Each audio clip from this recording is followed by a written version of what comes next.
بسم اللہ الرحمن الرحیم۔ پیارے بچوں، امید ہے کہ آپ سبھی خیریت سے ہوں گے۔ آج ہم کنٹینیو کریں گے کلاس 6 کی انگلش ٹیکسٹ بک میں چیپٹر نمبر 4 موسیٰ علیز کیمل۔ جی ہاں بچوں، آپ اپنی کتاب نکالیے اور اپنا دھیان میری طرف رکھیے۔ جی ہاں بچوں، یہ ہے موسیٰ علیز کیمل۔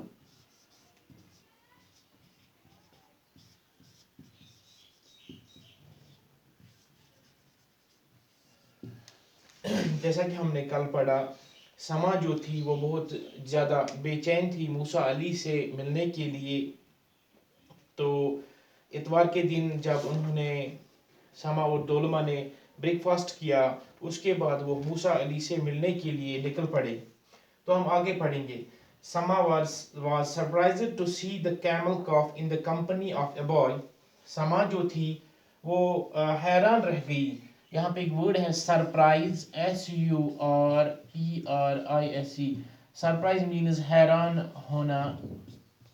جب انسان کوئی ایسی چیز دیکھتا ہے جو اس نے پہلے کبھی نہ دیکھی ہو یا جس کا اندازہ انسان کو نہ ہوتا ہو، تو سما جو تھی وہ حیران رہ گئی جب اس نے وہ اونٹ کا جو بچہ تھا، کیمل کاف جو تھا، وہ ایک لڑکی کی کمپنی میں اس نے دیکھا۔ دکشت دولما pointing towards the boy said look he is Musa Ali. دولما جو تھی اس نے ایسے اس لڑکے کی طرف اشارہ کیا اور کہا سما سے کہ دیکھو وہ ہے موسیٰ علی۔ After exchanging pleasantries, Dolma asked Musa Ali to tell them something about the Bactrian camel۔ ایک دوسرے کے ساتھ گفتگو کرنے کے بعد سما اور موسیٰ علی نے ایک دوسرے کے ساتھ بات چیت کی۔ اس کے بعد دولما نے موسیٰ علی سے کہا کہ آپ کچھ اس بیکٹرین کیمل کے بارے میں سما سے کچھ بتائیے، اس کے بارے میں سما سے کچھ انفارمیشن جو ہے وہ شیئر کیجئے۔ ٹھیک ہے بچوں، یہاں پہ بیکٹرین کیمل یہ ایک کیمل کا قسم ہے،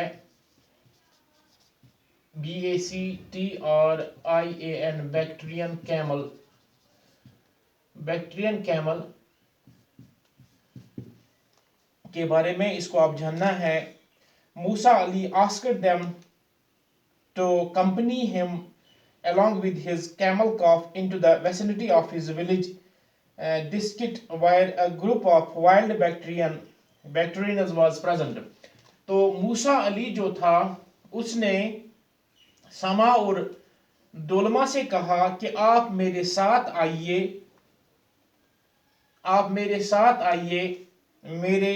میری ویسنٹی میں، میری ہمسائیگی میں ایک گاؤں ہے جس کا نام ڈسکٹ ہے۔ وہاں پہ بیکٹرین کیمل کا ایک بہت بڑا گروہ رہتا ہے۔ The Bactrian camel is originally a native of Mongolia where it is called the Hoftikai۔ جو بیکٹرین کیمل جو ہے یہ اوریجنلی یعنی یہ اصلی یہ منگولیا کا نسل ہے۔ یہ جو بیکٹرین کیمل ہے یعنی منگولیا میں اصلی یہ پایا جاتا ہے، جہاں پہ اس کو ہافتکائی کے نام سے جانا جاتا ہے یا ہافتکائی کے نام سے جانا جاتا ہے۔ However, it is also found in remote areas of the Gobi and Taklamakan deserts in Mongolia and China where it was heavily hunted for its hide and meat۔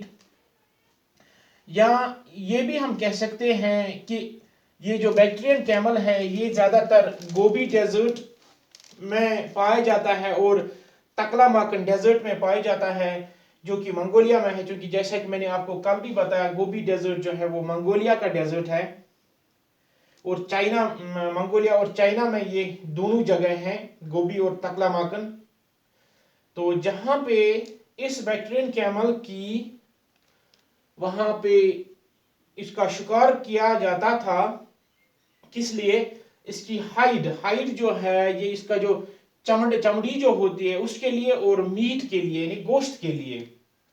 اس کا چمڑا جو ہوتا ہے بچوں، جیسے کہ آپ کو پتا ہے ہمارے ارد گرد بھی بہت سارے ایسے جانور ہیں جن کا شکار کرنے کے بعد ان کی چمڑی جو ہوتی ہے اس سے لیدر بنایا جاتا ہے، لیدر کے کپڑے، لیدر کے شوز، لیدر کے بیگز وغیرہ بنائے جاتے ہیں. اسی طرح سے اس بیکٹیرین کیمل کی چمڑی جو ہوتی ہے وہ بہت اچھی ہوتی ہے، تو اس سے بھی بہت ساری چیزیں بنائی جاتی ہیں اور اس کا میٹ بھی کھانے کی استعمال کیا جاتا ہے.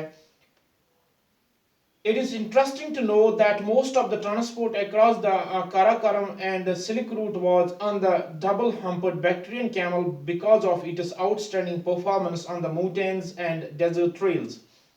یہ دلچسپ ہے جاننے کے لیے کہ کاراکرم جو ایک سلسلہ ہے پہاڑوں کا، اس کے ہوتے ہوئے ایک راستہ جاتا ہے سلک روٹ، جس کو ہم بولتے ہیں سلک روٹ سے جب جو مطلب ٹرانسپورٹ ہوتا تھا ان دنوں جو گاڑیاں بالکل نہیں تھی یا تھی بہت کم تھی، تو اونٹوں کے کاروان وہاں سے گزرتے تھے. اونٹوں پہ ہی سارا مال ایک جگہ سے دوسری جگہ لے جایا جاتا تھا. یعنی بیکٹیرین کیمل جو ہے یہی وہاں اس راستے سے ٹرانسپورٹ کا کام دیتا تھا، کیونکہ اس بیکٹیرین کیمل کی یہ خصوصیت ہے، یہ ماؤنٹینیس ایریا جو ہوتا ہے، پہاڑی علاقہ جو ہوتا ہے، وہاں پہ یہ بالکل بہت ہی اچھی طرح سے پرفارم کرتا ہے، وہاں پہ یہ بہت اچھی طرح سے کام کرتا ہے. The Bactrian camel is one of the best prepared mammals for the harsh extremes of the desert. Bactrian camel جو ہے یہ میملز کی وہ قسم ہے جو سخت سے سخت ترین آب و ہوا یا موسم میں بھی ڈیزرٹ میں اپنے آپ کو زندہ رکھ سکتا ہے. Faced with the scorching heat, chilling cold and scarcity of food and water, many animals struggle, but the wild Hafkai faces all the odds. کیونکہ جو ریگستان جو ہوتا ہے، ڈیزرٹ ہوتا ہے، وہاں پہ بہت زیادہ جو جیسے کہ تھار ڈیزرٹ ہے وہاں پہ بہت زیادہ ہیٹ ہوتی ہے. اسی طرح سے جو کولڈ ڈیزرٹ ہوتا ہے جیسے کہ لداخ ہے، وہاں پہ بہت زیادہ سردی ہوتی ہے، چلنگ کولڈ ہوتا ہے، یا غذا کی کمی ہوتی ہے ان جگہوں پہ، پانی کی کمی ہوتی ہے ان جگہوں پہ.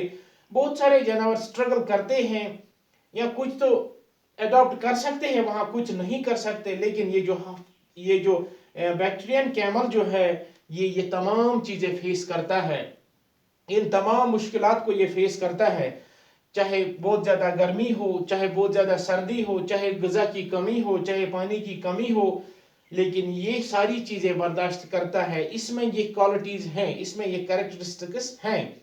The camel can cover around 50 kilometers a day. یہ کیمل جو ہے یہ ایک دن میں 50 کلومیٹر طے کر سکتا ہے، 50 کلومیٹر کا فاصلہ طے کر سکتا ہے. The camel's long, narrow nostril and dense eyelashes efficiently prevent damage from sandstorm.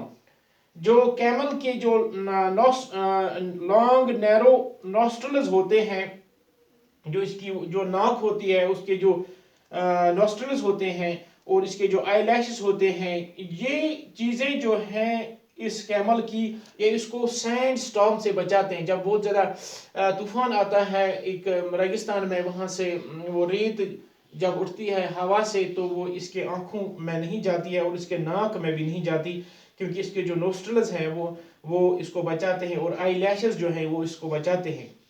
It sweats and urinates little, thus prolonging resistance to thirst. اس کی ایک اور خصوصیت یہ ہے، اس کو بہت کم پسینہ آتا ہے اور یہ بہت کم یورین کرتا ہے، یورینیٹ بہت کم کرتا ہے یہ، جس کی وجہ سے اس کو پیاس کم لگتی ہے، کم لگتی ہے. تو بچوں یہ تھا ایک اور حصہ اس لیسن کا، موسیٰ علیز کیمل، چونکہ ہم پڑھتے ہیں اس بیکٹیرین کیمل کے بارے میں، اس کے کریکٹرسٹکس، اس میں کون سی خصوصیات ہیں جس کی وجہ سے یہ ان ہارش کلائمیٹ میں اپنے آپ کو اڈاپٹ کر سکتا ہے. تو اس کا جو ایک اور حصہ ہے انشاءاللہ وہ ہم کل پڑھیں گے. Till then take care of yourself. اللہ حافظ.